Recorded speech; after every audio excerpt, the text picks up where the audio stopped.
Hey guys, so I just found this article, maybe it's going to be beneficial to you, on how you can connect the Era 100 to your TV. Now, to do it, like without a beam, the way how you're gonna do it is through the Bluetooth connection. So what you're gonna do is that I just want to, when you're gonna have like, let's say Samsung TV, Bluetooth, you just want to locate where you're gonna connect it to the Bluetooth settings, and where you can like connect it to something. You're gonna have like in a Bluetooth, the connection guide there.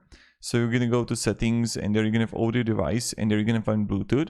And what you need to do is like, you want to unpair all devices from the Sonos Era speaker, power off your speaker and then turn it back on, press and hold the Bluetooth button on the back, and then you're gonna go to TV Bluetooth discovery screen and wait for Sonos Era Bluetooth profile to show up, and using the remote select the connection to pair to. And this is what you want to actually do, and this is how it's going to work out for you if you want to connect the Era 100 to your TV. And I don't know if you have Samsung TV, LG TV, it's going to work on most, but primarily I don't know what kind of model you got. So I just want to make this quick video for you, hope it helped you, and have a great day and goodbye.